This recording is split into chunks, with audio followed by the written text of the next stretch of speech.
What's this idiot making? She just put eggnog in a pie crust and now it's going to sprinkle some nutmeg on top of it. Some vanilla jello pudding. And then she's going to stir that. Okay, now she just poured that jello pudding out of that paper box, that cardboard box that it comes in, And you know that jello pudding does not come in just the cardboard box. It's actually in a plastic wrapper. So they open up the plastic wrapper, dump it back into the box. Are you sure they didn't just open up the wrapper inside? No, there's no wrapper in it. Okay, watch. Look, so eggnog, nutmeg. I hate nutmeg. Look, there's no wrapper in there. If it was, it wouldn't be coming out that easy. Oh, and it would have fallen out. That's such... I'm not going to lie. The pie does look good when it's done, though.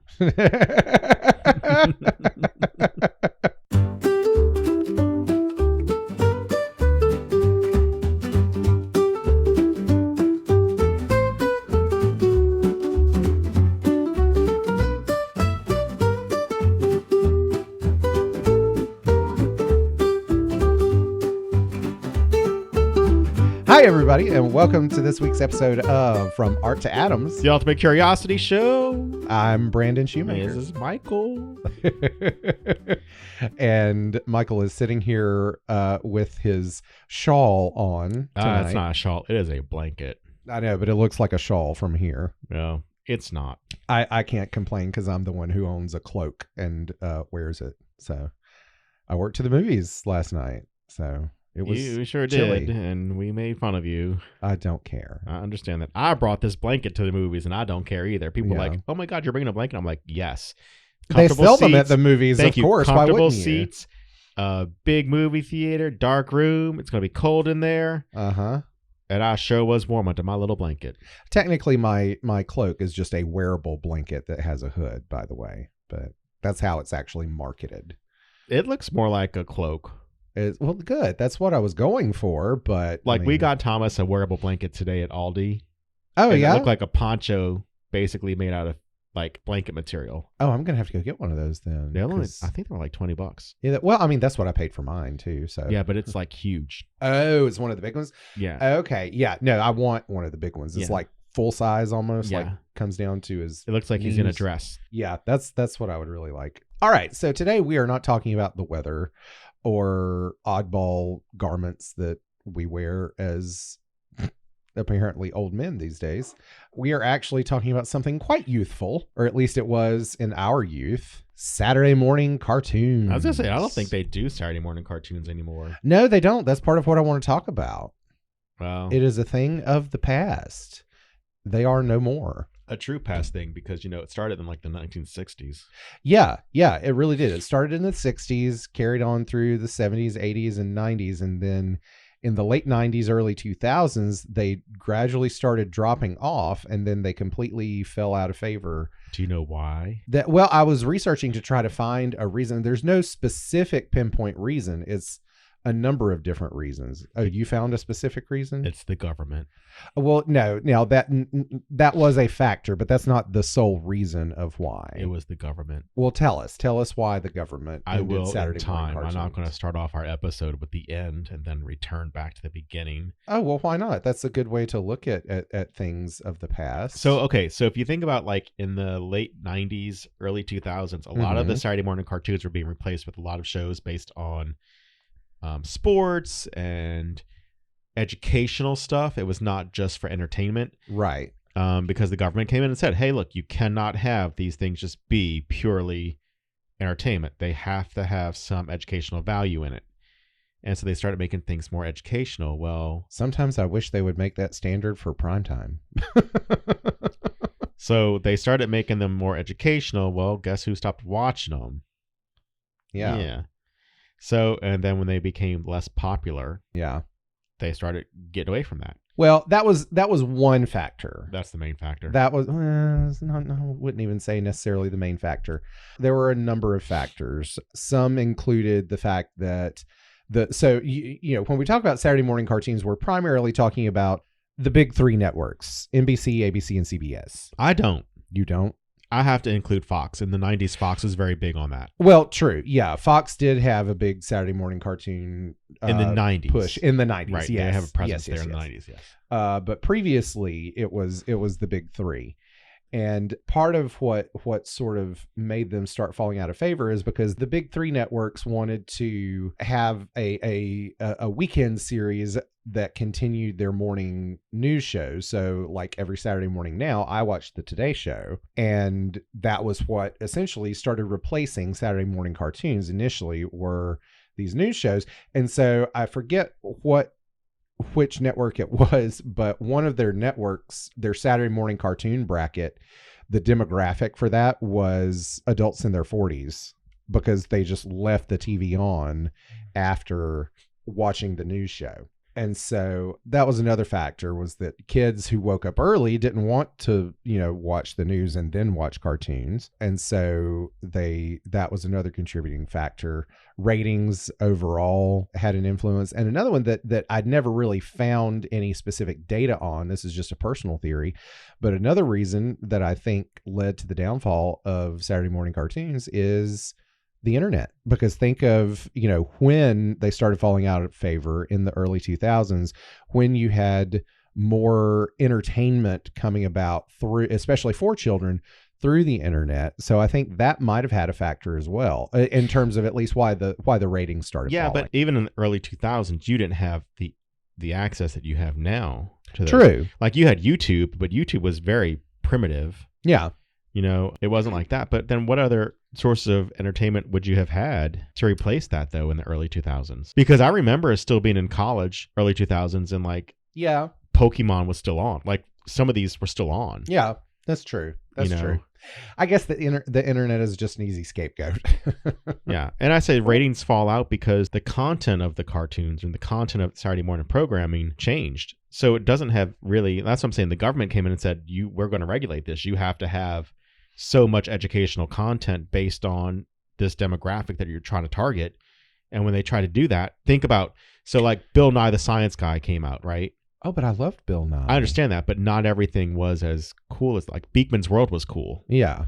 Those are the two that kind of I remember watching in the mid 90s. But the stuff that tried to come out, think about like Dora the Explorer. I don't know. That was really popular in its time. Right, but she wasn't a Saturday morning cartoon. She was on Nickelodeon. Yeah. That wasn't that demographic of time frame. Well, and that's what I was going to say also is cable networks started competing for younger viewership as well. And so you didn't have this time bracket. First off, you weren't limited to just 3 stations like in, the olden days.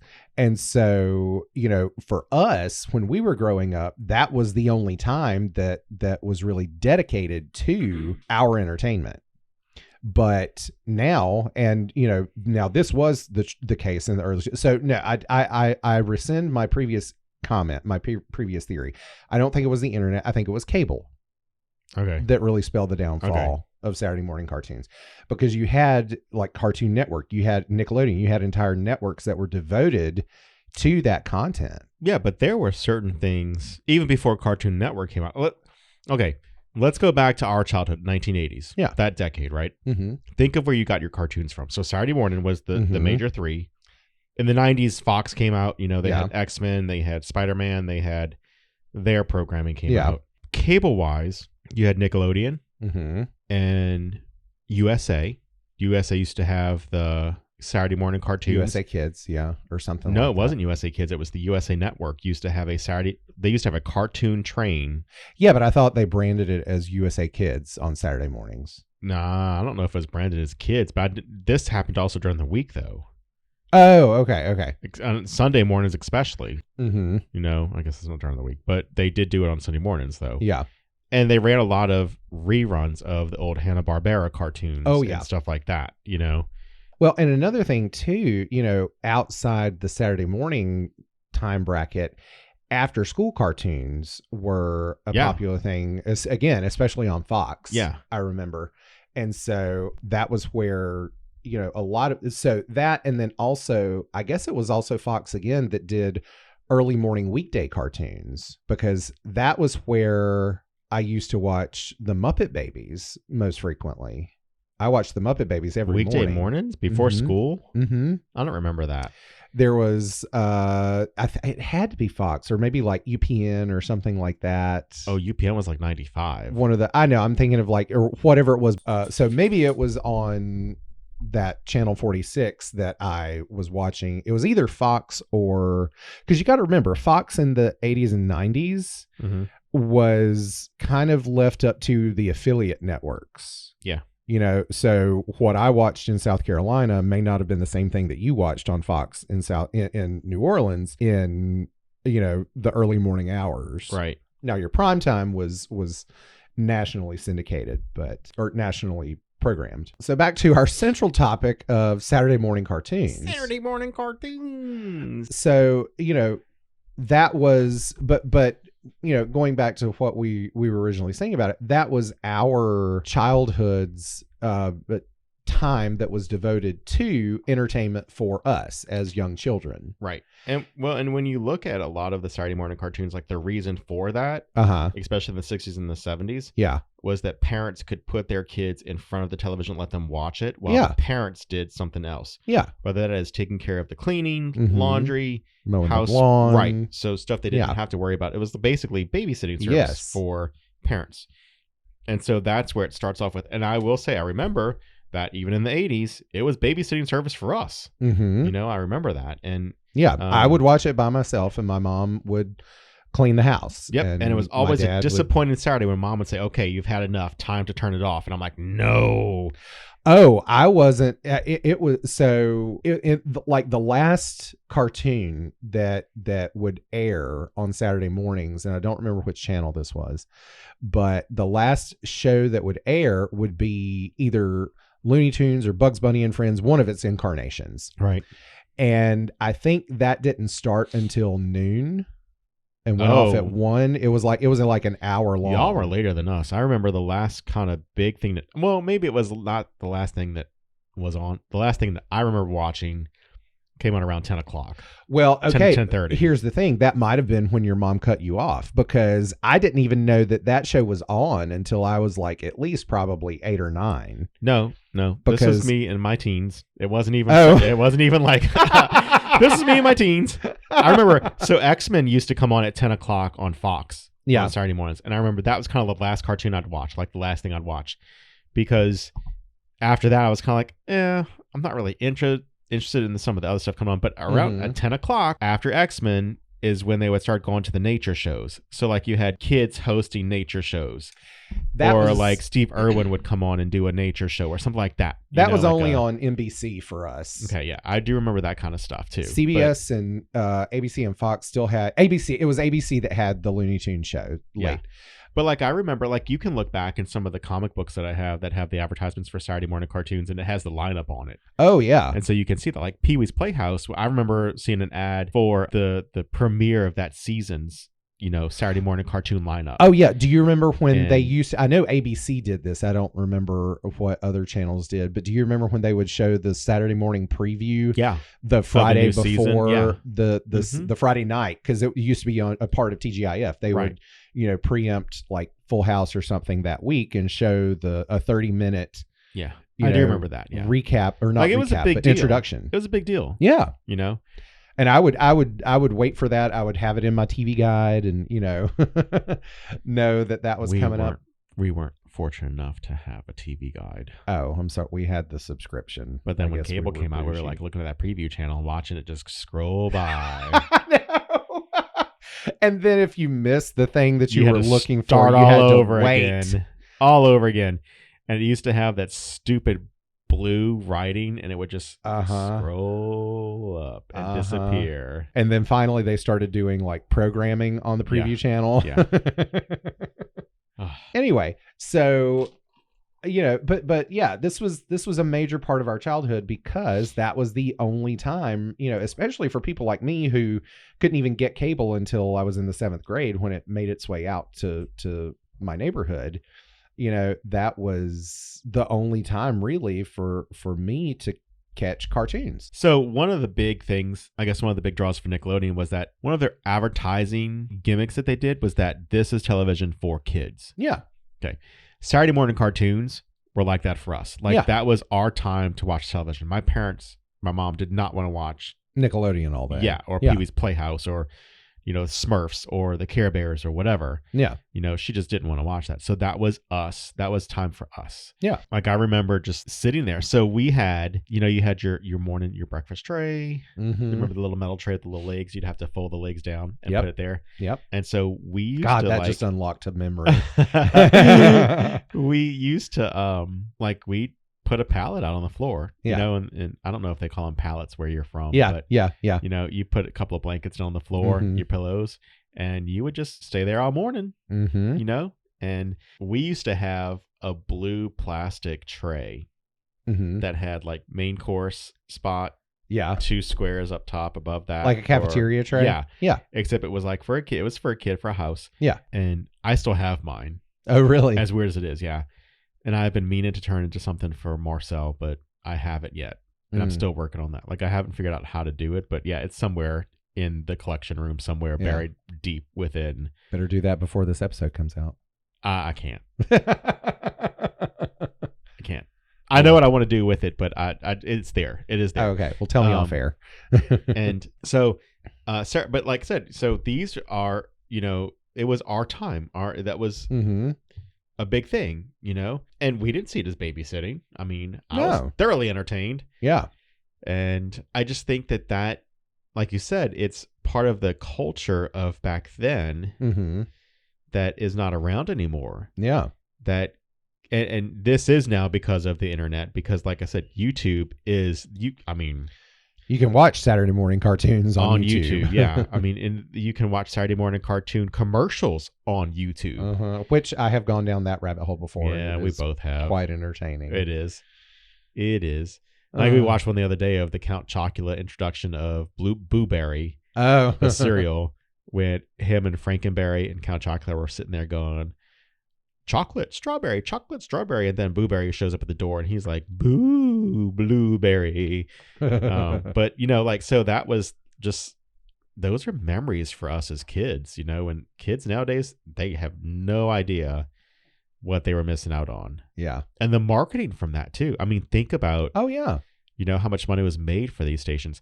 And even after Saturday morning cartoons evolved into Saturday teen stuff. Yeah. So think about NBC. Saved by the Bell. Right. And then after the success of Saved by the Bell, then you have California Dreams. Do you remember that one at all? Vaguely remember. They were a band. Brother and sister had a band with their friends and lived in California and Malibu, obviously. And I don't think I ever watched it. okay. I've heard of it though. Do you remember? Oh God, what was the one? There was somebody famous on it. Was it Sarah Michelle Gellar? There was it was like a tween or preteen. They called us preteens back then, but a preteen soap opera or something. Swan Lake. No. I don't know. I know that Nickelodeon had a preteen soap opera called 15 for a while that Ryan Reynolds was in. Swan's Crossing. I don't know anything about that. Yeah, it was Sarah Michelle Gellar. Yeah. I was not allowed to watch it. I just caught like a couple episodes randomly on TV. But yeah, Sarah Michelle Gellar played this uber, like think Cher from Clueless, but like a bitchy Cher. Yeah. And that was her. And she her family had money and she flaunted it or something like that, I think. I could have that totally wrong. I don't know. But anyway. Well, I'm looking up. So NBC, they called it TNBC for Teen NBC. Okay. And it started in 1992 and aired all the way to 2002, so almost a whole decade. And it only went off the air due to its replacement with the children's-oriented Discovery Kids on NBC educational lineup. So yeah. That's what I'm saying. The government got into that and said, you have to have so much educational programming in. And so, but the lineups were Saved by the Bell, Yeah. California Dreams. Uh-huh. I did not watch City Guys or One World, but I did watch Hang Time. That was where the basketball team. Oh. There was a basketball team at a high school. Okay. I thought it was about surfers. No. Hang Time was about a basketball team. Okay. No, I don't remember that. The only one. And to be honest, Saved by the Bell, I only watched in syndication afterwards. Well, you were lucky. I was stuck with it because I had a sister. She wanted to watch it.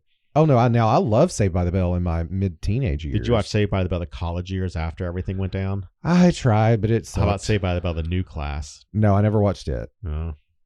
I was stuck. So, but anyway, those are all regular TV shows. Let's get back to cartoons. Okay. So, Well, that plays into Saturday morning, though. I mean, it does. Yeah. I'm not saying it's irrelevant. I'm saying I want to talk about cartoons, damn it. Okay. Well, so let's go. You want to like. So on my list, I divided my list of cartoons that I wanted to talk about into early memories and the 90s. Okay. So basically I could have labeled early memories as the 80s, but whatever. So one of the early, one other one that, again, I had a memory unlocked the other day when I was watching I think it was that's what it was. There was an Instagram video of the Macy's Day Parade from like 82 or so. Okay. And do you remember a show called Shirt Tales? Yep. You do? Okay. Yeah. Bogey, the little monkey. Yeah. And was it Pammy the panda? I don't remember. What color? Pink. Nope. I just remember the blue one. I think the blue one was like a mole. Yeah. Yeah. He was my favorite. I did like him, but no, Bogey was my favorite, and then Pam. I want to say it was Pammy the panda. It was. I'm looking at a picture of her right now. She had a little bow on. Yeah. Yeah. The little pink bow. So that was like the earliest cartoon memory. 1982 on NBC. Yeah. That was the earliest cartoon memory I have.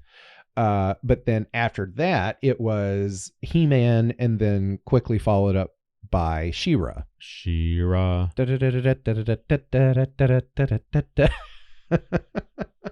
Okay. Oh, shut up. You've hummed or diddy-bopped jingles on here before, too. She-Ra. Mm-hmm. Anyway. But, and now when you were talking about, shows having to have educational content, the great thing about He-Man and She-Ra was every episode ended with what? You don't remember? Yeah, PSA basically. Yeah, a little moral. But that's for why. Every show. That's why. So think about that, though. No, that was in the 80s, though. That wasn't government required. But what shows had that? G.I. Joe had one. Oh, yeah. They had one. He-Man and She-Ra had one. Yeah. In the 80s, NBC had The More You Know. Yeah, which has become like a meme or something now, but they brought it back now too. So, but what else used to have PSAs in it? Captain Planet did, but that was the 90s. Yeah. Muppet Babies had one. Did it? Yeah, there was always a theme or some kind of educational relevance to Muppet Babies. Oh, okay. Yep. So like I said, I watched the Muppet Babies in the mornings. So this is what would happen. My mom she was a teacher, but she taught in a district that was about 45 minutes away. So she had to get up every morning really early and get ready and then leave early. So for me to be up in time to say goodbye to her, which, she would not have allowed, well, I wouldn't have either because I was very much a mama's boy when I was little. I would have to wake up really early and then say goodbye to her, but then I would lay down on the couch and fall back asleep. But while I was in and out of consciousness, I would watch cartoons on TV, and the Muppet Babies was one that was on every morning. And so I would watch Muppet Babies and kind of drift off and back and stuff. Another one that was on, this one I remember specifically was on Fox, was the Super Mario Brothers cartoon. Do you remember it? The live action? No. With the cartoon? Oh, yeah. It was some wrestler or something who played Mario, and he hosted the cartoons or whatever. Yeah. But, well, okay. Do you remember every Friday what they Zelda would be playing on Zelda? Yeah. So I do remember that. And that was like a special treat. Exactly. Because I was obsessed, well, still am kind of obsessed with Zelda. And so that was what I was really, waiting for. Yeah, I do remember that. Yeah. So anyway, He-Man and She-Ra were two big ones. Thundercats, which I know is a big one for you too. It still is, yeah. I was about to say, have the entire series on DVD ready to go if I ever need it. I was about to say, I remember watching an episode or two, or was that a new Thundercats that we watched? Did they reboot it? They rebooted it, and some stuff changed on it because like Tigra became Lion-O's older brother. What? Yeah, no lie. Oh, why? When they rebooted it, that's what it became. Okay, but Tiger was a girl.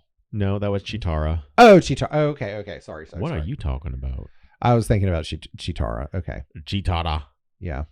Yeah. No, in the comic book, though, going on, sidebar, apparently there was a romantic relationship between Tigra and Chitara. Oh. They've developed that now. Oh. Because wasn't Chitara with Lion-O or No. Oh. What did you remember about Thundercats?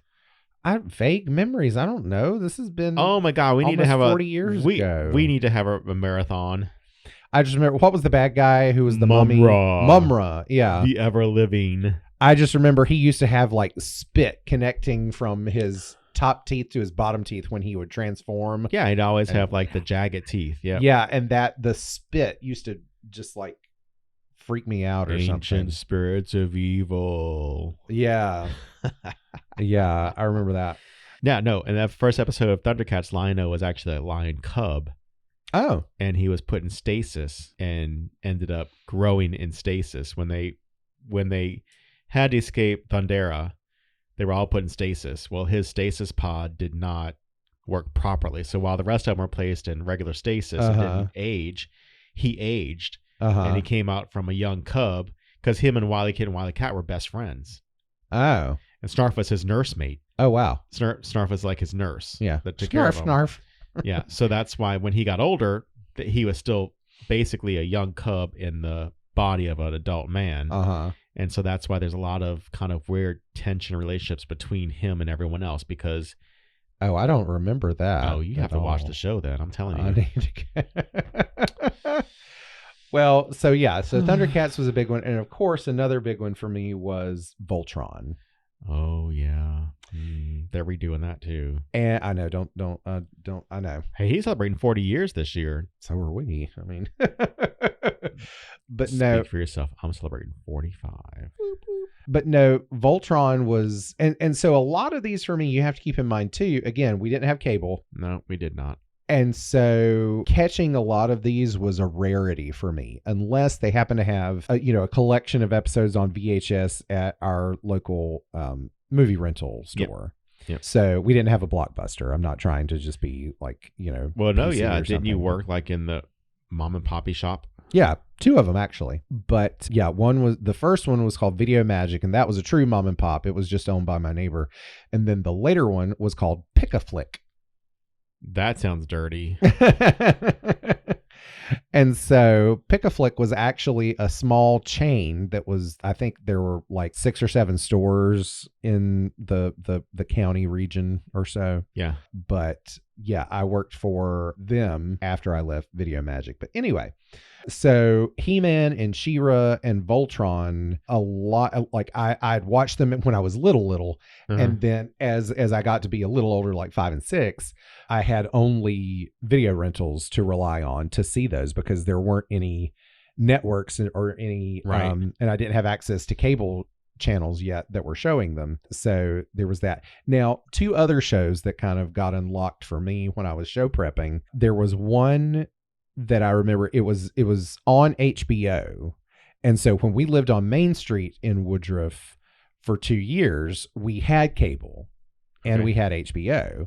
And so while we had that cable, I remember watching this show that I couldn't even remember the title of it. It was called the Mysterious Cities of Gold. I lost. I've never heard of that. Like HBO reminds me of Babar the elephant. Yeah, it was called the Mysterious Cities of Gold. And the only thing I really remembered about it was, well, 2 things. Like I was obsessed with trying to find it, to see it, because after we left Main Street, I couldn't see it anymore. Right.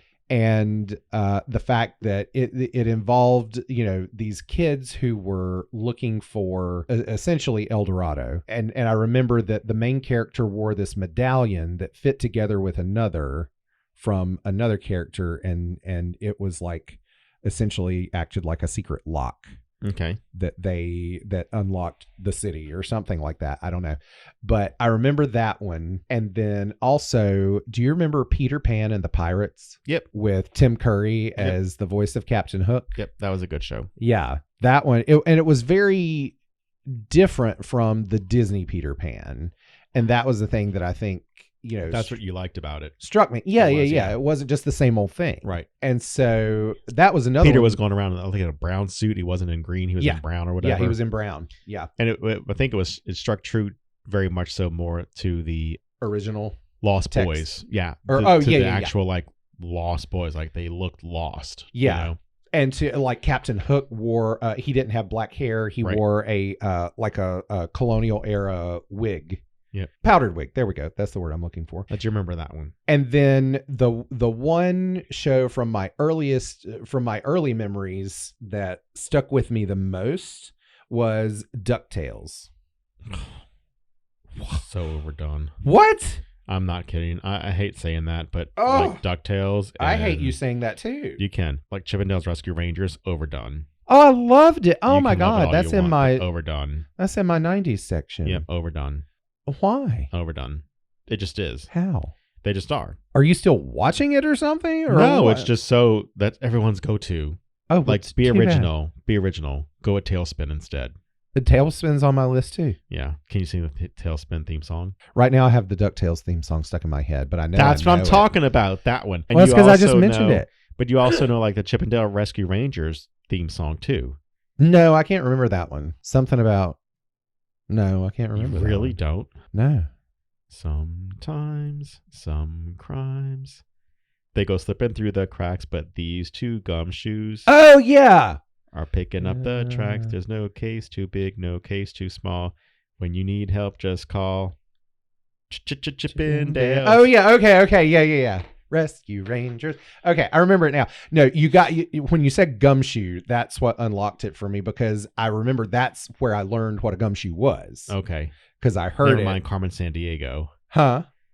That's where I learned what a gumshoe was. Carmen Sandiego. Oh, or maybe it was there. I don't know because I was obsessed with both. I mean, there was a but- cartoon of that too. Yeah. You know. I I remember just the think. chief. Yeah. Yeah. She died a couple of years ago, didn't she? I know. Yeah, I think so. But I always, for some But reason, that is not the cartoon. There was actually No. a cartoon. That was actual like the game show. Yeah. I always thought the chief, like later on, I thought Alfred Woodard had played the chief. No. No, I know. I always thought she's like really mean. I'm like, don't mess with her. She's mean. So that was my early memories. And then one thing that I noticed was that there were lots of spinoffs that were successful that I also enjoyed. So like DuckTales had the spinoff of Darkwing Duck. Okay. And then Rescue Rangers, I think Rescue Rangers spun off Tailspin. No, they weren't related. They weren't. No. I thought. You look at the Jungle Book. I know. Universe. Yeah, but I thought There was no relation there. there wasn't. Nope. I thought I thought Baloo or somebody Nope. started out on Nope. Rescue Rangers. Well, then did Rescue Rangers spin off something else that I'm forgetting? I don't think so. I could have sworn there was one that was associated. Like I with know that. Darkwing Duck was one of the heroes from Huey, Dewey, and Louie, like one of their childhood heroes. Like that's how the spinoff happened for Darkwing Duck. Yeah, But I. but don't then they think also there was- had what's his name? The guy, the sidekick that called him DW. on Darkwing Duck. Yeah. He was a character on DuckTales too. Yeah.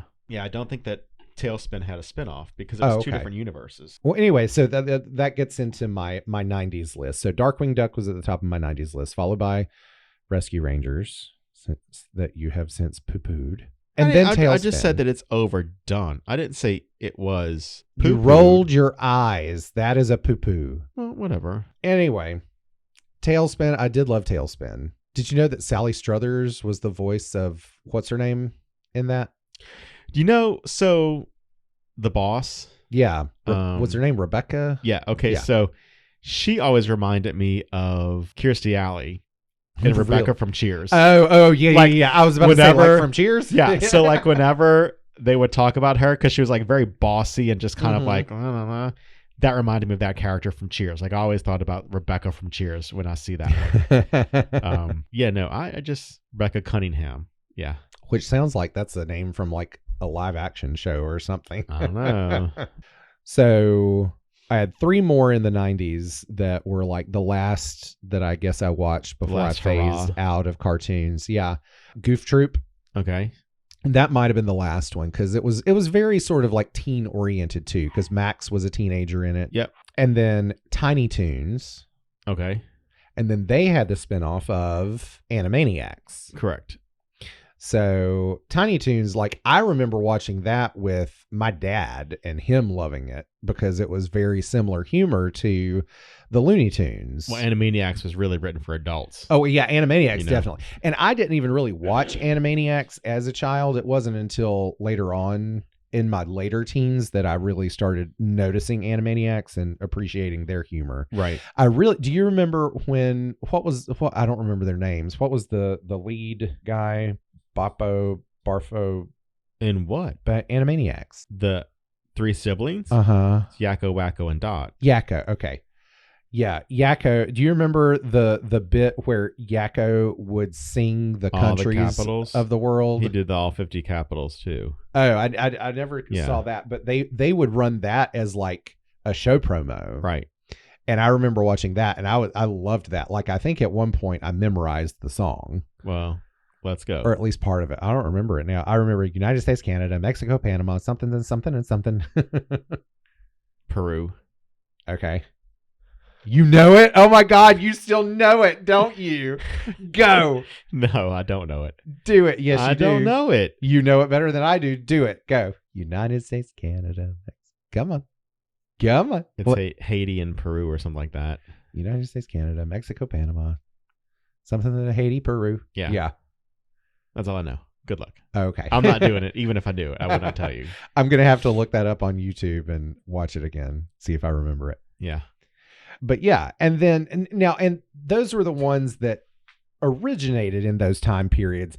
But now there were lots of other cartoons that I would catch in reruns and in syndication that I loved, like the Hanna-Barbera stuff. I loved all of that. Mhm. The Flintstones, the Jetsons. Do you remember the movie where the Flintstones met the Jetsons? Yeah, I was going to say, I was always interested in those crossovers. Uh-huh. Like when Yogi Berra did the... Yogi Berra. Yogi Bear. I don't remember which one it was, but they had like a worldwide treasure hunt going on, and it combined all the Hanna-Barbera characters together. Yeah. Was that a movie? No, I think it was an actual cartoon. Oh, okay. That sounds really familiar, but and it's probably something that they compiled into a movie, and that's probably right. what I know. That's I always from. love those when they put those characters together. Yeah. Like when they did the drug special, the cartoons, all the cartoon characters got together. Yeah. And they put like all the different cartoon characters together in one cartoon. I was like, oh my God, this is so cool. Like Mickey Mouse should not be talking to Heathcliff, but there he is talking to Heathcliff, and Garfield's in there too. Like, oh, I don't remember that. I'll have to find that the one Disney for you. Yeah, it was all characters together. too? Yeah, because Winnie the Pooh was in it. Oh, wow. Okay. Yeah. Yeah, I don't remember that. I'm gonna have to look that up.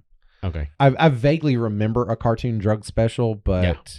That was probably a Nancy Reagan thing. They also had like the animated version of Alf was in it, you know? Oh, yeah. So it was just I was like, oh my God, how does that even happen in this world that they're all together in one world? I mean, what is this? I guess especially for somebody like you who followed comics from a kid, as a kid where there were distinct universes where. Yeah. Well, I remember when Marvel and DC combined, and I was like, oh my God. When did that happen? Mid-90s. What was that for? There were several crossovers in comics, but in the comics it happened? Oh. Yeah. Oh, wow. Like the Hulk and Superman actually went head to head one time, or Captain America. But in one of the worlds, the Armageddon universe was birthed out of a fight, and it combined Marvel and DC characters together. Oh, that's so cool. Into common characters. Like, I'm trying to think of what his name was, but like Captain America and Superman combined together. Oh, okay. Storm and Wonder Woman became one. Wolverine and Batman became Batclaw. Oh. Like they had their own distinct. Huh. I'll have to find that out. It's Armageddon. I do remember that. Yeah, that would be kind of cool. That was a mid-90s thing, though. Oh, okay. So anyway, we've gone through your cartoons. Yeah. Are you finished with your list yet? Yeah. Okay.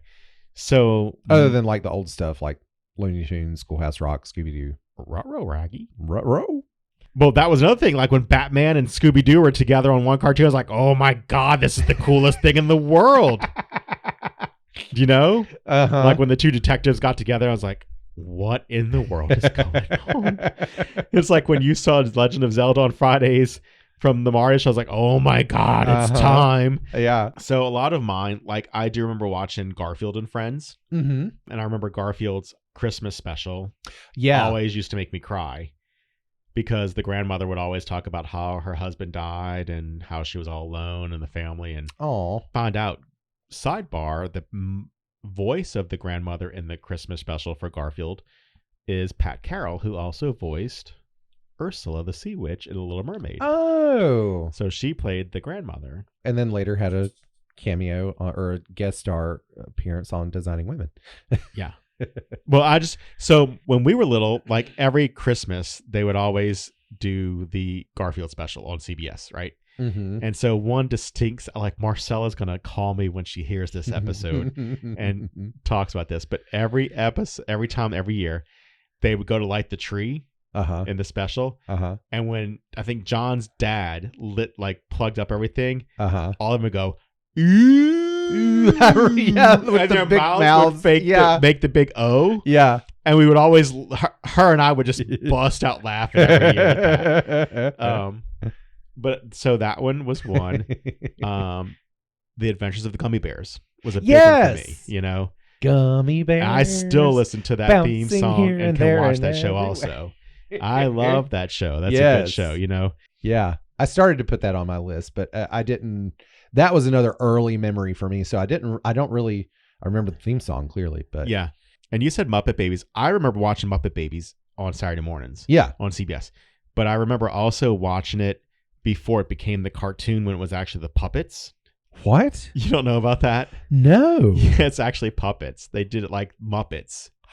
Oh my God, I have to find this. I thought you knew about that. No. So, and that one, and Muppet Babies was always funny too, because I could sing the theme song to that one also right now if I needed to. Muppet Babies. No, from the very beginning though. But the funny part for me was always Nanny, because Nanny was nothing but a pair of stockings and shoes. Yeah. She was like the Wicked Witch of the East, yeah, really. You just saw her. All you ever basically, you saw. saw her calves and the shoes she wore, and that was it. Yeah. Sometimes you might get occasionally a hemline. Yeah. But oh my. Yeah, you didn't know about that? God. No, I remember seeing these, but I thought they were just like toys that were made for I think they did one season or a couple of episodes of Muppet Babies as like actual Muppets. Because there's Kermie in his little sailor suit. I think so. That's what took it off. Right. That's what made it into a cartoon. Oh my God. I remember having a puzzle. It was a Fisher Price puzzle that was Kermit in his Muppet Babies outfit, and as the Muppet, not the cartoon, but it was him. Oh wow. And I remember that was one of my childhood puzzles as a kid. So let's see. So that one was it. Obviously, it wasn't a cartoon, but Saturday morning, Pee-wee's Playhouse is big for me. Oh no. You know. I'll roll my eyes at that one. You can all you want to, but you can all you want to. I'm trying to think of what else. So, you know, in the 2000s or 90s, I guess I should say. I was about to say, if you're still watching Saturday morning cartoons in the 2000s. They no problem with that. Yeah. I mean, I watched Pokemon in the 2000s. What's your point? Oh, God. Oh, yeah, that's right. You did watch also, what was it? Avatar, The Last Airbender. Such a good show. Written for adults, man. Written for adults. Oh, really? It really is. Like, well, that's the thing. There are a lot of cartoons that are written for adults. Doesn't that classify as anime, though, anyway? Avatar? Yeah. It's definitely drawn in that style, but I wouldn't consider it anime, no. Okay. I don't know what constitutes. Well, I don't either, but some of that style is there. So I do, like I said, so those Gummy Bears, Muppet Babies, Garfield, Heathcliff was on also, but I think that was a Nickelodeon was a Heathcliff or USA. Super Friends was a big one. I don't think was USA because I was watching it. Oh, Super Friends was a big one too for me. The Justice League Super Friends cartoon. But again, that's an old one. That was in the 70s. 70s. That was the 70s. Yeah. But again, when those characters merged over into other universes and other worlds too, I was like, wow. Yeah. This is so cool. Care Bears was a big one. Yeah. For us. Yeah. Alvin the Chipmunks. Oh, yeah. And then the movies came out. Oh, yeah. The Chipmunk movie. Yeah. Not the most recent one with what's his name? No. You're talking about the Chipmunk movie where they introduced the Chipettes. Yes, and they were like they're going around the world. Yeah, because I was like they were diamonds. They have to collect all the little chipmunk and chipette dolls that have the diamonds stuck in them. Yes. Yeah. They were essentially diamond smuggling and didn't know it. Yeah, Zsa Zsa Gabor played the villain in that one, I believe. Oh. Voice on that one. And her brother Klaus was in it, and he always had to be, her cat would always attack him. I do remember that. I remember the song from that too. I can sing that song if you wanted me to. Which one? The Boys of Rock and Roll. I don't remember that one. I remember them doing Wooly Bully with the God. Mayans. Yeah, when they're putting Theodore inside the pot and they're about to boil him. Yeah. Oh no, they make him the king, and then that's because they're going to boil him. That's why they're like paying homage to him. Yeah. Yeah. Poor Theodore. He always got the short end of the stick. And then my nephew's name is Theodore now. Oh, true. Yeah, but he goes by Teddy. I know. And these were good songs, and very well sung. I would love to see who voiced all these characters now. You just reminded me of another one when you said the songs, Gem and the Holograms. Oh, so yes. when you even look at some of those, I don't know how I forgot that cartoons from the early days, and whoever wrote that had to write a song or several songs and compose the music in each episode of the cartoon. It was not just, stupid as it can be, though. When you look at the plot lines now, I'm like, oh my God, what more were we thinking? Why we like this so? Yeah, I don't remember any of the plot lines. It was stupid. Like Jerrica Bennett lost her father, and he was in charge of Starlight Music and also had the orphanage. And so she was put in charge of the music company, half of it, with the other half of another guy who was a business executive. So she shared responsibility of the music company that her dad founded, basically. And also was then put in charge of the orphanage house that he founded. The problem was the business manager that owned the other half of the company was the manager of the Misfits, who was their arch enemy, basically. It was horrible. Horrible plotline. Anyway, so going into the 90s, though, for me, Captain Planet, obviously, 92, 93. Quick pause. What? I was looking up the voice cast to see if anybody famous. That was definitely not Zsa Zsa Gabor. That was somebody named Susan Tyrell. I remember the voice. Do you remember the voice at all? It was very sort of Zsa Zsa sounding. But guess what? As just like the bit part, the Arabian Prince, guess who the voice of that was? Who? Nancy Cartwright. Oh, Bart Simpson herself. Yeah. But no, the same woman, Janice Carmen, voiced Theodore and all of the Chipettes. That I believe. Here's Klaus. And he always reminded me of, that had to be modeled on that one actor. I can't think of his name, but he was he looked like that. I can't even think of but he talked like this. I think he might have been French, but he always played a villain too. No. Did you ever okay, so I never watched G.I. Joe. I never got into the G.I. Joe franchise. Me neither. I saw a few episodes here and there, but not much. What about the real Ghostbusters? Oh, yeah. Okay, so that was 80s. And where Slimer was suddenly a good guy. Right. Yeah. And then this is the Nickelodeon Inspector Gadget. Inspector Gadget was Nickelodeon? I believe so. Oh. Yeah, I remember Inspector Gadget. The Smurfs. Oh, yeah. Okay. Transformers. More than meets the eye. A pup named Scooby-Doo. Oh, I forgot about that. I can sing the whole theme song to that one too. The New Adventures of Winnie the Pooh. I remember that one. The New Adventure? I don't remember that, I don't think. It ran for 4 seasons. I'm looking at it right now. I can sing, like I said, I can do the theme song for that one too. Gotta get up. Gotta get going. We're gonna see a friend of mine. He's round and he's fuzzy. I love him because he's just Pooh Bear, Winnie the Pooh Bear. What? I don't remember that. I'm sorry. That's your bad. The New Adventures of Winnie the Pooh. Yeah. What about Dink the Real Dinosaur? No. Dink the Real Dinosaur. He's our friend and a whole lot more. Okay. What about the Littles? They lived in the cupboard. Not the cupboard, but the baseboards. Oh, behind the grate or something like that in the house. Yeah. And I don't know if this came out in the 80s. Possibly Ninja Turtles was a big one too. Oh, yeah. So what else? It was like Shirt Tails. I guess Care Bears was very similar to Shirt Tails. Because Shirt Tails had the symbol on their shirts. Their words would pop out like the Care Bears would on their stomachs, you know? I barely remember Shirt Tails, but yeah, go ahead. Okay. What was the thing that was similar to Shirt Tails that you thought of? the Get Along Gang. I think I remember that name, but I don't remember. They used to have like afternoon.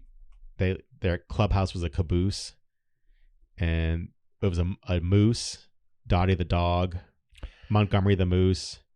Oh, I'm looking at it now. No, I don't think I remember this. This looks the Get Along pre-80s. Gang. Get Along Gang. It's not. Oh no, 83, created in 83. What are you looking up now? Shirt Tails. Oh. Yeah, that's my earliest cartoon memory. I'll say so. Also, Dungeons and Dragons when that came out. Oh yeah, you know, the cartoon that was really big. Yeah. And then my mom, I think, was terrified that I was gonna become into witchcraft. Or something. She bought into the whole satanic panic thing of the 80s. No, it just turned you gay. You know, whatever. The Snorks. Oh my God! And again, on Shirt Tails, Nancy Cartwright was the voice of Kip Kangaroo. Okay. The Snorks. Yeah. Do you remember them? Mm-hmm. I'm trying to think of what else we used Digger. to watch. Digger was the mole. Yeah. The blue mole with the blue shirt. Mm-hmm. Oh, Pac-Man, when that came out, I thought that was too cool too because he had the different ghosts and stuff like that would run around. I don't think I ever watched it. I remember that it was a thing, but yeah, the Flintstone kids. They were all younger, obviously, because they're kids. Yeah. I and it was barely remember Baby Dino. Yeah, and he was yeah. Okay, so yeah. remember that. I always love that. But that goes back to like when you were saying like spin-offs from the other shows. You know, like they did that, and Scooby Doo had like 5 different versions of that. And I remember when they finally switched Shaggy out of that green shirt and put him in a red shirt. I was like, wrong, just wrong. You know, like you should not have messed with anything like that. No, and they did that there too. So go back to the '90s again. A lot of my '90s stuff, like Captain Planet, was big in '92.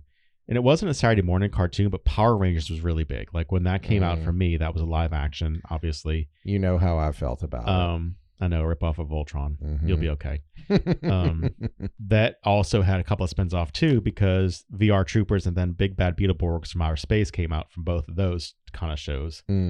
But, you know, X-Men came out.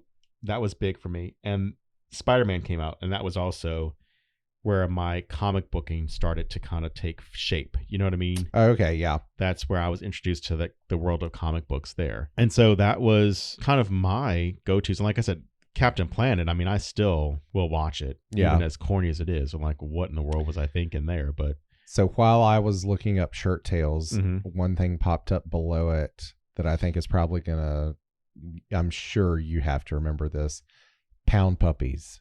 I didn't watch that though. You didn't? I didn't watch that. You, the dog lover from birth, didn't watch Pound Puppies? Yeah. I'm good. Thank you. Oh, I had the little plush toys. Didn't and have me either. everything. I'm good. Oh, but they had the little face. That's fine. They were cute. Fine. To Bobby's World, Howie Mandel. Oh yeah. Voiced the dad. Yeah. Well, he voiced Bobby too. Yeah. Big cartoon here. Batman the Animated Series. And this goes back not from Saturday mornings, but this goes back to the afternoon cartoons around 4 o'clock to 3 o'clock to 5 o'clock. Yeah, I did watch it. Now that I remember, I did watch that. So that was where Fox came in, though, because Fox was Batman.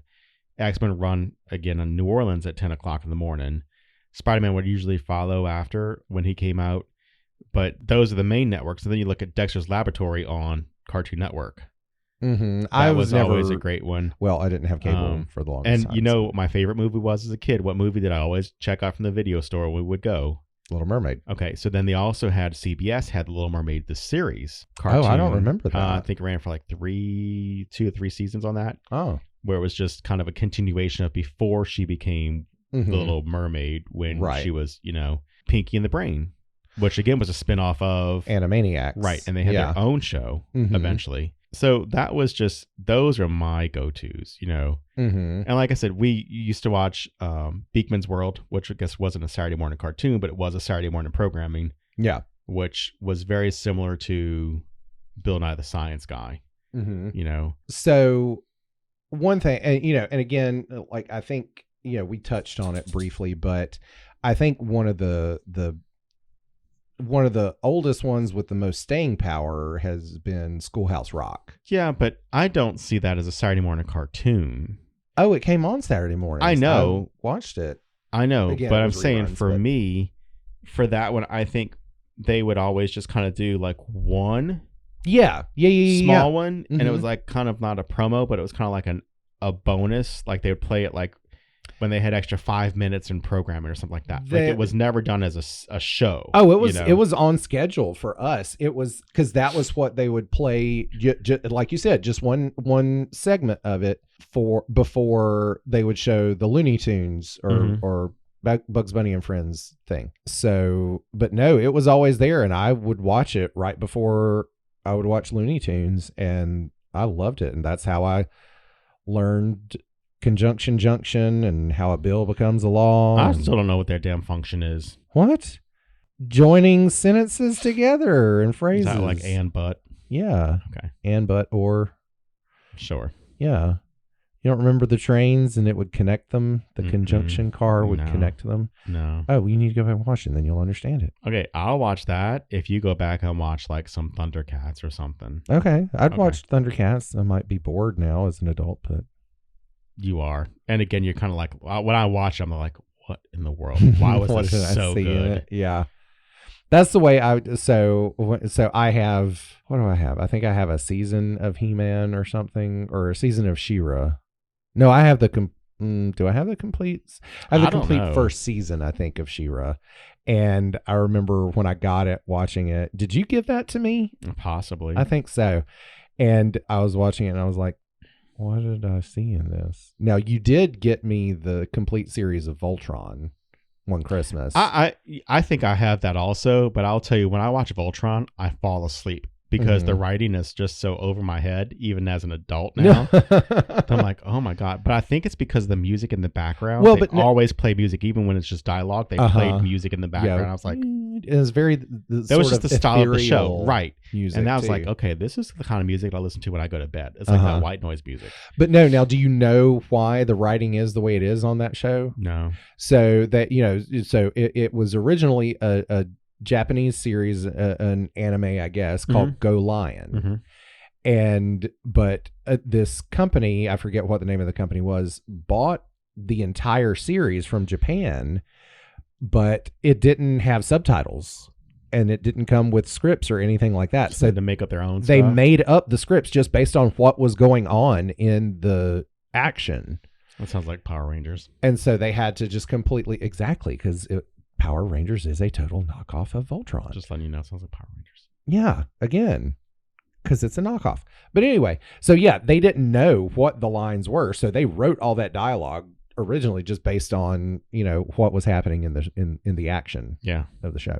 All right, so what's your takeaway? I think we should return back to the golden age of cartoons on Saturday mornings. I agree. I mean, it was, and of course that's us just sort of being nostalgic about it, but still, It's not. Let me just point this out. okay. When you go into a grocery store, between all the reboots of all the stuff from the 80s, like, Yeah. okay, we rebooted My Little Pony, we rebooted Care Bears. You can go into the store and I can see He-Man toys in the store now, like action figures in the store. G.I. Same Joe, thing that I had in the 80s, too. right? And they make it's retro to make it look just like it was in the 80s, also not new style, but made just like it with the squishy head and everything for He-Man. Well, because they're marketing to us, Right? Okay, but how many of these adults would watch Saturday morning cartoons, eating a bowl of Captain Crunch or Lucky Charms to Fruity recapture Pebbles, and come back to a simpler time? There's a marketing there. Yeah. I'm just saying. Now, granted, it's going to be, dinks who don't have, well, not just dinks, but just inks. Dual income, no kids. That's not true. Income, no kids. I think Marcel, me. who has dual income with kids, I think if something came on, she'd sit down with Liam. Oh, and yeah, she yeah, would yeah, go yeah, ahead yeah. and share that with him and make Oh, yeah. memories from that. Yeah, that's so true. I don't think that's it's true. exclusive just to dinks that you call Okay. them. You've never heard that term before? No. A dink? No. Oh, I've been striving all my life to become a dink. I'm a dink and I didn't even know it. Yeah, you are. Oh, wait. That's when the kid's like, well, how do you have all this money for all these Legos? I'm like, I don't have kids. Uh-huh. My kids are my Legos. You're a dink. Then my That's comic why. books are my Legos. Or my comic books are my kids. Your dogs are your kids. Come on. They are. And they cost just as much as a kid does. Uh-huh. Ain't that So right? I can't get insurance on my dogs. You can. It's just a ripoff. Yeah. because it's a repayment plan, and it only anyway. I've legitimately looked into it. I just know that my 10-year-old beagle has a prescription that I have to give $120 to every single month for 30 days. So just so he's not allergic to anything. All right. So again, we need to go back to Saturday morning cartoons. There's a revival for a lot of stuff that is retro, whatever you want to call it. But the marketing is there for the return of the Saturday morning cartoons. I'm just saying, for entertainment purposes. Yeah. And we need to get the government's hand out of it. Yeah. That's my take on it. We need to return to it. Yeah. There's no reason why we can't.